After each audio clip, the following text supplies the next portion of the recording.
Never mind what you see on the news. Wars, terrorism, climate change, income inequality. Things have actually never been better. So says renowned author, public intellectual, and Harvard University cognitive scientist Steven Pinker, who has devoted his new book to explaining why he thinks humanity is still on the right track. The book is called Enlightenment Now: The Case for Reason, Science, Humanism, and Progress. And we're pleased that it brings Steven Pinker back to our studio tonight. Delighted to have you here again. Thank you. I have to tell you that I've probably, in the course of doing this job, asked about 100,000 questions. But I'm not sure I've ever asked one as good as the one that a student asked you early in this book, and that's where I want to start. In spite of everything we see and hear about our world today, you were once asked, "Why should I live?" Let's start there. What's the answer? Yeah, not a typical question for a professor of cognitive science, but I tried to rise to the occasion, and I said, well, you have for one thing, the very fact of asking that question means that you're committed to reason. You're looking for reasons to live, and that means that you ought to develop your capacity for reason. Here at a university, we're devoted to exactly that, but through debating, having your opinions challenged, refining your thinking. And once you do that, there are so many reasons to live. We all have the ability to flourish. We can enjoy the natural and cultural world. We can perpetuate life, just as we owe our existence to people and other organisms that perpetuated life in the past. And because none of this is specific to you, then you have an obligation to allow other people to enjoy what you are enjoying, namely the pursuit of the ability to flourish. How satisfied was the student with that answer? She sat down, so she seemed satisfied. She didn't argue with you? She did not argue with me. Okay, so that's progress, I guess. She nodded, yes. We had you on this program 7 years ago for The Better Angels of Our Nature, and I mean, it feels like there is a direct connection between that book and this one, Enlightenment Now. Fair to say? Absolutely, yes. And you feel, I should ask, do you feel it is still necessary to convince people that things are better than they seem because we just simply don't believe it? Oh, absolutely. And I wrote The Better Angels of Our Nature when I myself was pleasantly surprised by data showing that violence of all kinds had gone down over the course of history, something that I had not realized, that you could not conclude from watching the news, because the news is about the acts of violence that still occur, and as long as they haven't gone to zero, which they never will, there'll always be enough incidents to fill the news. And if you don't keep track of how many parts of the world are not at war, or how many neighborhoods aren't ridden with crime, then you can lose track of the progress that's been made. I wrote this book in large part when I became aware of data showing that it's not just violence that humanity has reduced, but we've also reduced the rates of extreme poverty worldwide, of illiteracy, public health, disease, just about anything that you can measure that has to do with human flourishing. My answer to that young woman's question, humanity has shown an improvement. And not because there's any kind of magical arc of progress that lifts us ever upward, but because people saw that there were problems and they tried to solve them by understanding more about the world, using reason, using science, and setting human flourishing as the ultimate goal. So that's why the subtitle is The Case for Reason, Science, Humanism, and Progress. Progress being the result of applying reason and science to enhance human flourishing. Let's do a little excerpt from the book as we speak. Sheldon, if you would. More than ever, the ideals of science, reason, humanism, and progress need a wholehearted defense. We take its gifts for granted. Newborns who will live more than 8 decades, markets overflowing with food, clean water that appears with the flick of a finger, and waste that disappears with another. Pills that erase a painful infection, sons who are not sent off to war, daughters who can walk the street in safety, critics of the powerful who are not jailed or shot, the world's knowledge and culture available in a shirt pocket. But these are human accomplishments, not cosmic birthrights. We know that countries can slide back into these primitive conditions, and so we ignore the achievements of the Enlightenment at our own peril. Do you feel these values need defending more today than ever, given Okay, you want to fill in the blank there, given ... They certainly need defending today, because much of the authoritarian populist backlash that we've seen in the United States and in Eastern Europe comes from denying the ideals of the Enlightenment. For one thing, hope for a better progress, for a better future, that is progress, as opposed to looking back to a golden age and making America or any other country great again. That is trying to lurch the country backward instead of solving the problems that remain and hoping for a better future. The idea that all of humanity ought to be the subject of our moral concern as opposed to the greatness of our own tribe or nation. The idea that science is the way that we determine the truth about how the world works, that all of our hypotheses are tentative and provisional, and we let reality tell them which ones are true or false, as opposed to dividing into tribes and declaring that our own policies are the best, and rather than subjecting them to test. So ideal after ideal is being challenged by this authoritarian populist backlash. And the thing is that the people who ought to be defending the institutions of the Enlightenment have kind of unilaterally disarmed. How come? They kind of agreed, well, yes, society is a cesspool of pollution and inequality and racism and terrorism. And so just the very people who ought to be saying the institutions of liberal democracy and science have not created a perfect world. There will never be a perfect world, but they've made a better world. And people aren't stepping forward to defend them. They seem unusually unwilling not to go to bat for the progress that has been made so far. Do you know why that is? I do speculate. I have a chapter called Progressophobia on the fact that intellectuals hate progress. Even intellectuals who call themselves progressive hate progress. Actually, your quote is, can I say? Yes. Intellectuals hate progress. Intellectuals who call themselves progressive really hate progress. Yes. That's what you say. That's what I say. Part of it is that we are all subject to a cognitive illusion upon reading the news, that when since the news highlights what goes wrong wherever it goes wrong, and things will always go wrong. There's just never going to be a perfect world. It's the nature of humanity. It's the nature of the universe. Right. The second law of thermodynamics, the law of entropy. There's so many more ways for things to go wrong than to go right, then naturally things are going to go wrong an awful lot of the time, and we have to deploy knowledge and energy to carve out the kind of order that allows us to thrive. But it's always fraying, falling apart, corroding, and we constantly have to maintain it. So if you're not aware of that, if you see any deviation from a perfectly affluent, egalitarian, cooperative society as some kind of cosmic outrage, how can it be that society isn't working perfectly? Who are the villains that we should blame for that? Then you're going to misperceive the way things work, which is that left to its own devices, things don't work, things fall apart, food doesn't leap onto our plates, wealth doesn't come into existence, human nature means that people will come into conflict.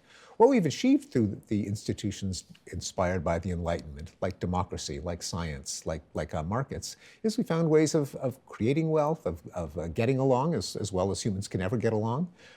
Let's try to iron out the remaining bugs as they pop up, and appreciate what's gotten us to this point. Now, it's often not the way many intellectuals think, partly because of, I think, the cognitive illusion delivered by the news, but also because society has a number of different professional guilds. There's the journalists, there's the academics, there's the religious establishment, the military, the politicians, the business people. They're all kind of jockeying for prestige and the moral high ground. And to criticize society is a backhanded way of putting down your professional rivals. So it's a way for academics to put down business people and business people to put down politicians. And so there is always it's always tempting to say society is corrupt and decadent and going down the drain as a way of asserting your own moral superiority. I don't know if this is one of those writers that you were thinking of when you wrote that progressives really hate progress. But let's just do a little quote here from the British writer George Monbiot, who said, "People look for sense in the world that is not the sense provided by evidence, by facts and figures, or the sense provided by policies. It's provided by stories. We're creatures of narrative. We're innately predisposed to hear stories. When someone talks politics, what we look for is the story that they are telling. If they do what Hillary Clinton did, reel off facts and figures, putting a rational case, then people switch off. The only way you can change a story is to offer a new one, and you can only do so by producing a better story." Okay, well, you've got 500 plus pages in here of facts and figures, but do you have a story that will convince those that the world is actually getting better, not getting worse, and we don't have to throw in the towel. Well, yes, and I'm not primarily a storyteller. I'm not a fiction writer. I am a social scientist, and I try to make the case with facts and numbers. And the thing is that some stories are true, and others are not. They're myths. And I think the art of a successful and admirable politician is to tell a story that also happens to be true. So I've at least, I hope, provided the ammunition or the content for an inspiring political leader to tell a story that is both inspiring and true. I try my own hand at it in the last couple of pages just as a way of ending the book, but I don't claim any expertise in the dark arts of political persuasion. Can you imagine a candidate running on this kind of good news and getting elected? We've seen them. Barack Obama famously said, if you could pick any time in history to be born and you didn't know where you'd be born or who you'd be, you'd pick now. He was elected twice. He was one of the most popular outgoing presidents in history. And there have been... I got to push back on that a little bit. Go ahead. Because he said it after he was no longer president. Well, he said it in the closing days of his presidency, admittedly, yes. Right near the end. Yeah. He didn't campaign on that. He did campaign on hope and change. Yes, he did. Yeah. And Sarah Palin teased him with, how's that hopey changey stuff going for you? Yes, and what he should have said was pretty well. Pretty well, actually. considering what I walked into in 2009. Yeah.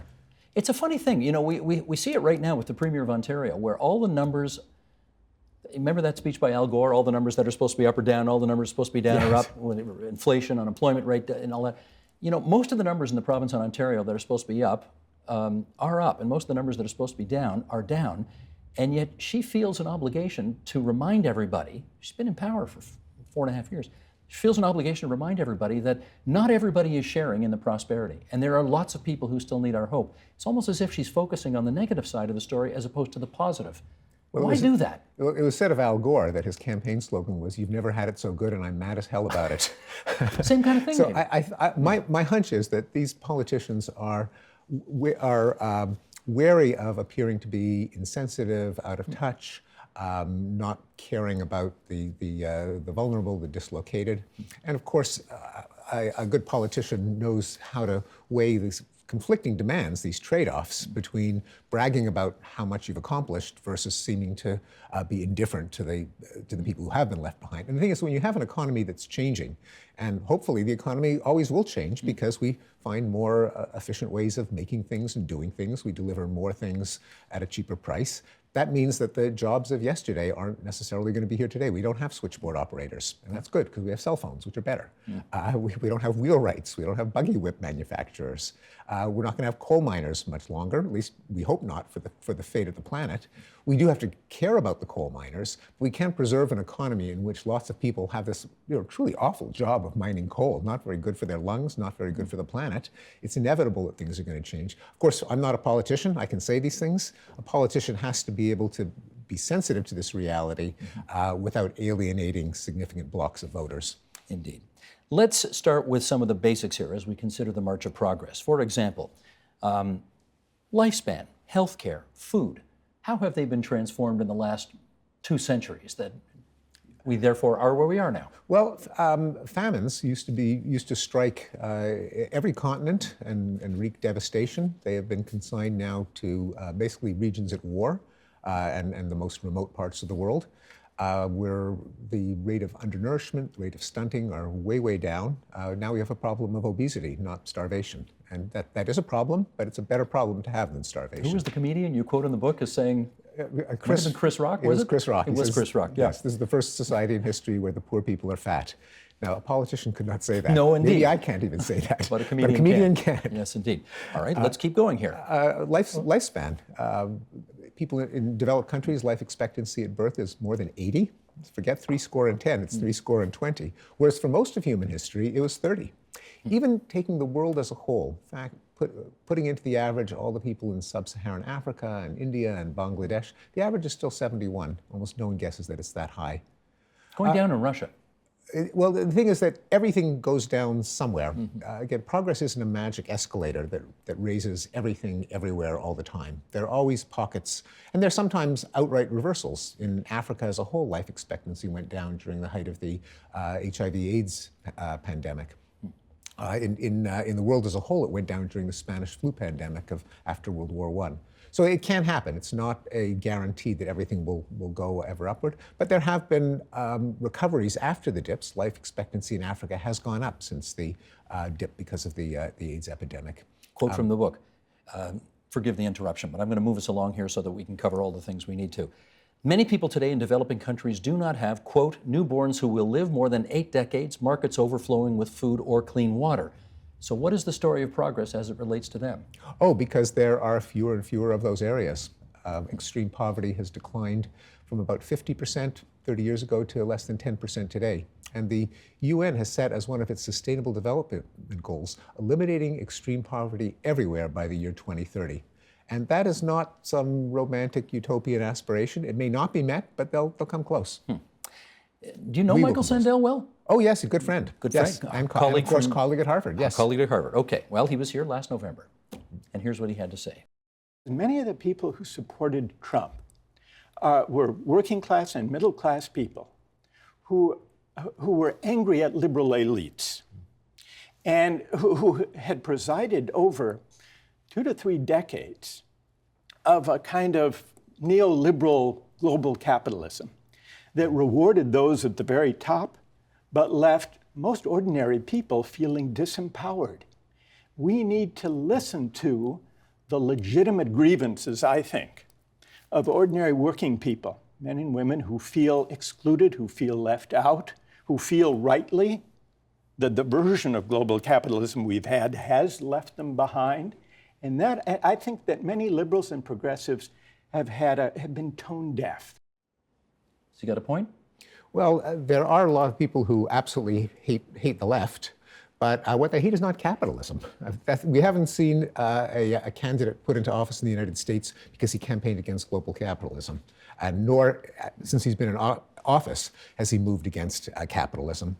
They're also angry at things like affirmative action, which, believe me, my colleague Michael Sandel and my other colleagues at Harvard and most paleo or neoliberals are not about to abandon.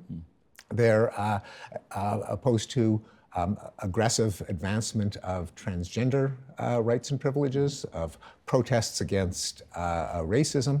I think there's definitely anger, but to say that anger is directed against capitalism, I think is in defiance of the facts. Not capitalism, but income inequality. And I think one of the interesting things, well, so many interesting things in the book, but one of the most was your kind of full-throated defense of inequality. Well, no, it's not a defense of inequality. It's saying that it's the wrong thing to be concerned about. What we should be concerned about is poverty.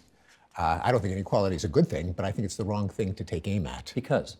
Because what's morally relevant is how well off people are, not that everyone have the same amount of income. That is, we should care about fairness. We should care about people having enough, that they should live pleasant, adequate, stimulating lives. But the fact that there are other people who live even more pleasant lives is not morally relevant. The fact that J.K. Rowling is a billionaire is not a moral outrage. The fact that someone is unemployed, that their children aren't being educated, that they don't have enough to eat, that is a moral concern. So it's confusing two different issues. Okay, I appreciate the distinction there, but is there a problem? Is there a problem with J.K. Rowling having $1 billion if, at the same time, that's where our focus is, instead of on the bottom third who are languishing in poverty and not making enough progress? Well, the bottom third are not languishing in poverty in a country like Canada or the United States. Fair enough. And in fact, thanks in large part both to government transfer programs and to the declining price of the necessities of life, poverty, when it's measured in terms of either consumption or after-tax income, has been going down in both countries. Mm-hmm. So it's certainly not an argument for laissez-faire anarcho-capitalism of doing away with social programs. Quite the contrary, it's because of social programs that we have that poverty has been reduced. So I probably don't disagree with some of the measures that may reduce inequality by helping people at the bottom, such as a negative income tax, such as a social insurance, or social security, that are designed to help those at the bottom. And maybe it'll reduce inequality as a byproduct, but the crucial thing is that we're helping poor people, not that we're reducing the gap. So let's state for the record, on so many metrics, and you've pointed them out in the book, we are doing unambiguously better. However, on climate change, there are numerous scientists and numerous political people who care about the environment a great deal who would say we are really dramatically not doing better. In fact, we're going in the wrong direction. Well, I agree with them. You do agree? Oh, yes. Okay, so we ought not to be, unlike with many of the other metrics in this book, we ought not to be optimistic on climate change at the moment. Well, it's not a question of kind of prophesying what's going to happen in the future. It's a question of identifying how to solve the problem. And then solving I don't think, but, pardon me, and then solving it, presumably, yes, yeah. absolutely. So I'm not optimistic in the sense of saying, well, let's just continue business as usual. Quite the contrary. If we continue business as usual, then we're taking a risk at real disasters.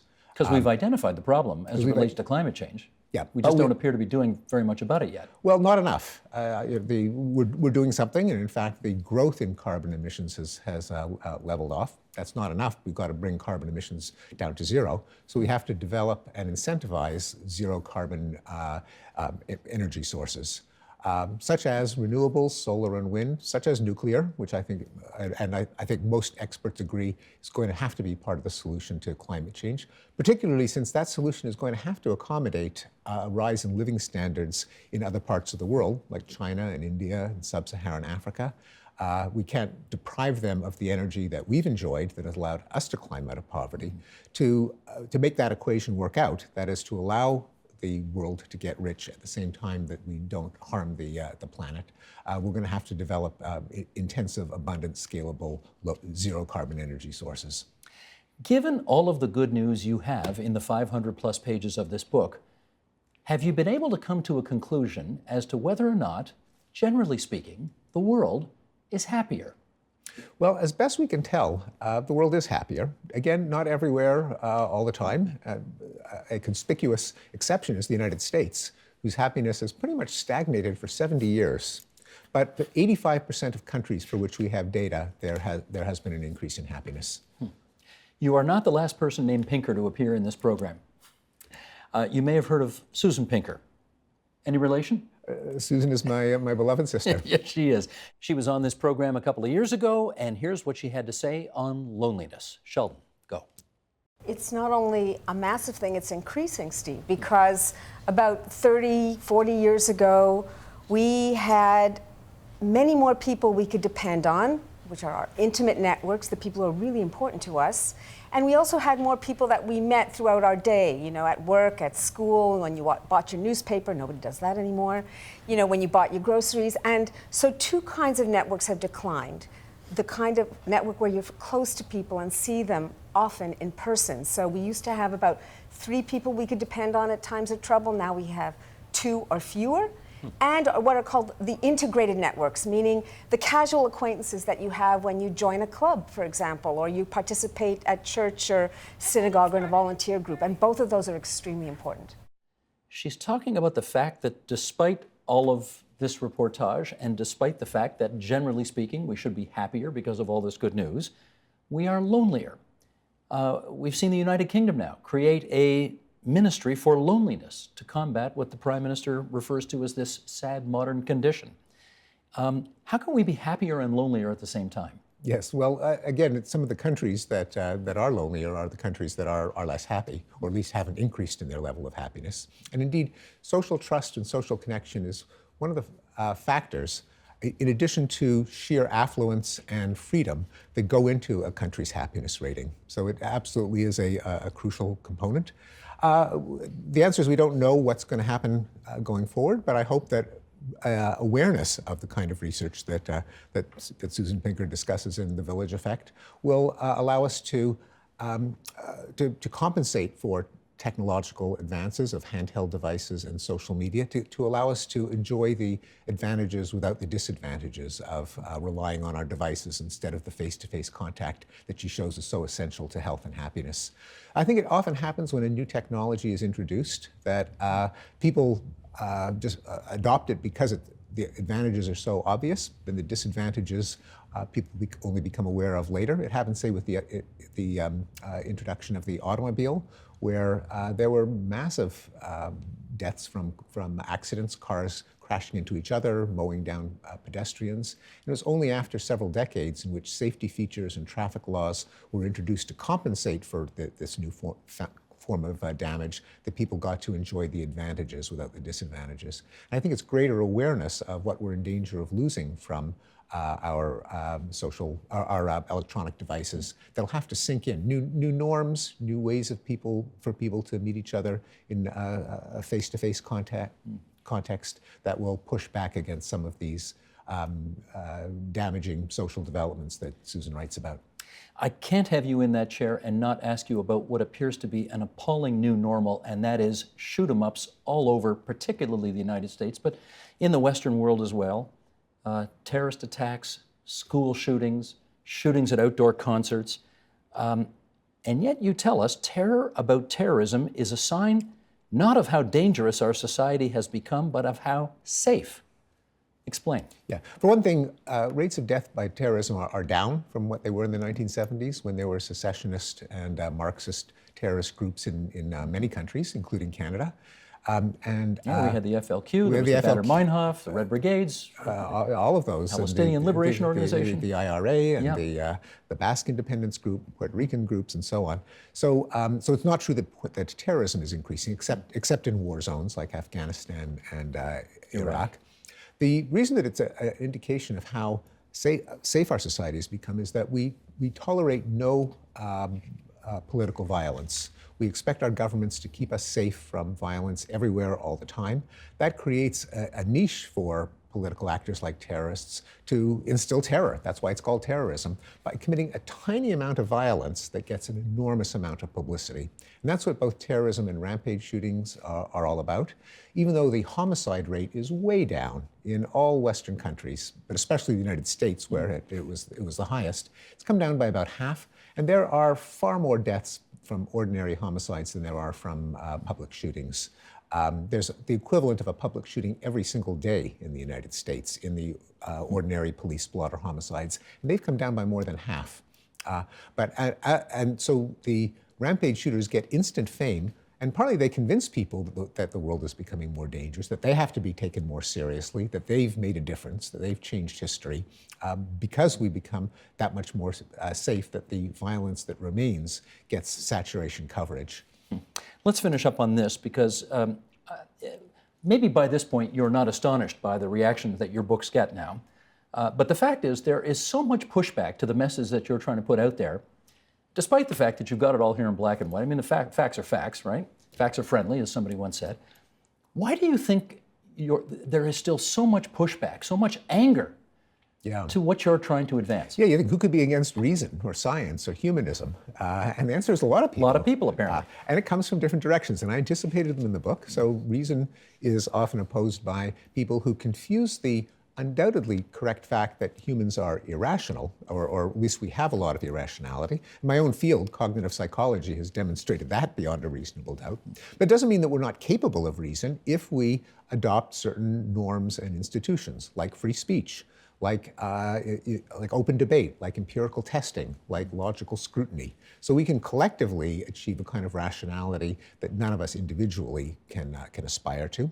Also, people often confuse the psychological claim that people are rational, which of course is false, we're not Mr. Spock, with the kind of the normative or moral claim that we ought to be more rational, which is, I argue, indisputable. And because of that confusion, people push back against reason as an ideal. They push back against humanism, either because they believe that morality has to come from scripture or God, as opposed to human flourishing.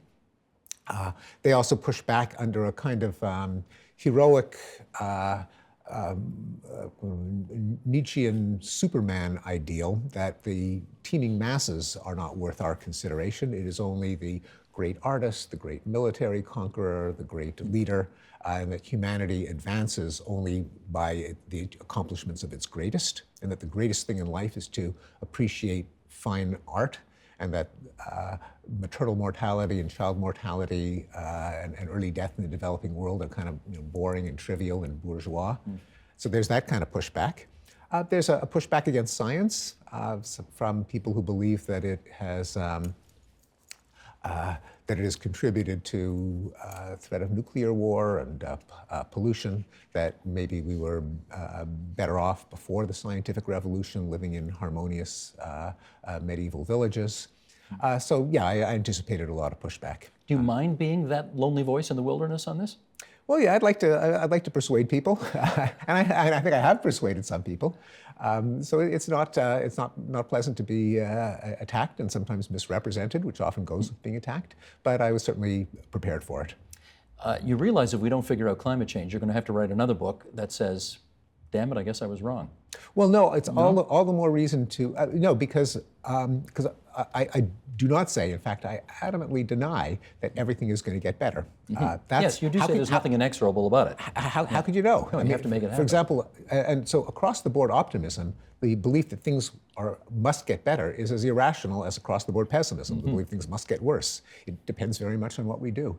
My argument isn't that good things are guaranteed to happen. It's that good things will happen to the extent that we adopt the Enlightenment values that have brought us the progress in the past, namely identifying problems and trying to solve them, and that includes climate change. If we don't act on the problems, if we don't identify solutions and implement them, then there's no guarantee things will get better.